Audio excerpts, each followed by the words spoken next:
Assalamualaikum warahmatullahi wabarakatuh. Nama saya Miftahul Haroki dari kelas 10 IPS 5. Sekarang saya akan menjelaskan tentang jaringan keilmuan di Nusantara. Peran kerajaan-kerajaan Islam dalam proses Islamisasi. Berdirinya kerajaan-kerajaan Islam sebagai pusat-pusat kekuasaan Islam sangat berpengaruh dalam proses Islamisasi di Indonesia, yaitu sebagai suatu wadah yang dapat mempermudah penyebaran Islam di Indonesia.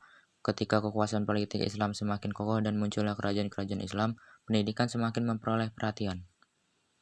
Berdirinya kerajaan-kerajaan Islam seperti Samudra Pasai, Aceh Darussalam, Minangkabau, Palembang, Demak, Cirebon, Banten, Pajang, Mataram, Gorontalo, Bone, Ternate, Tidore, Banjar, dan lain-lainnya sangat berpengaruh terhadap perkembangan Islam selanjutnya. Perkembangan lembaga pendidikan dan pengajaran. Pengajaran di masjid-masjid kesultanan ditentukan oleh dukungan penguasa.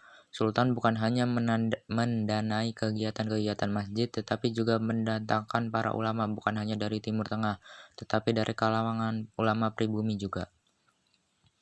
Samudra Pasai pada abad ke-14 Masehi sudah merupakan pusat studi Islam di Asia Tenggara dan menjadi tempat berkumpul ulama-ulama dari negara-negara Islam. Samudra Pasai terus berfungsi sebagai pusat studi Islam di Nusantara. Pada waktu itu, pendidikan juga tentu mendapat tempat atau perhatian tersendiri. Ketika kerajaan Malaka telah masuk Islam, pusat studi keislaman tidak lagi hanya dipegang oleh Samudra Pasai. Malaka kemudian juga berkembang sebagai pusat studi Islam di Asia Tenggara, bahkan mungkin dapat dikatakan berhasil menyainginya. Malaka menjadi pusat perkembangan agama Islam di Asia Tenggara hingga mencapai puncak kejayaannya di masa pemerintahan Sultan Mansur Shah. Kemudian Sunan Bonang dan Sunan Giri yang dari Jawa pergi ke Malaka untuk menyelesaikan pendidikannya. Kemudian setelah selesai mereka kembali ke Jawa dan mendirikan lembaga pendidikan Islam di tempat masing-masing.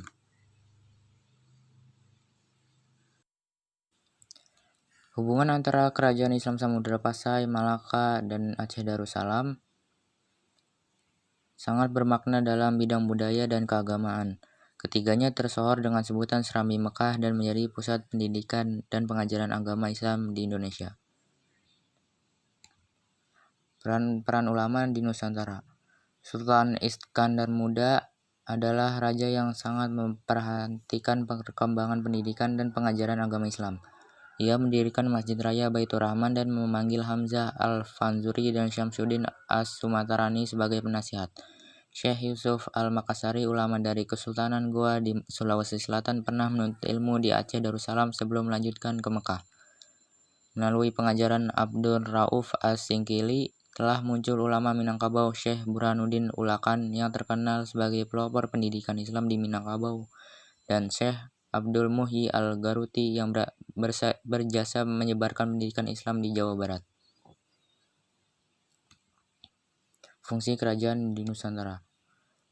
Fungsi Kesultanan Banten yaitu sebagai lembaga pendidikan yang sangat menonjol karena adanya ulama dari berbagai negara.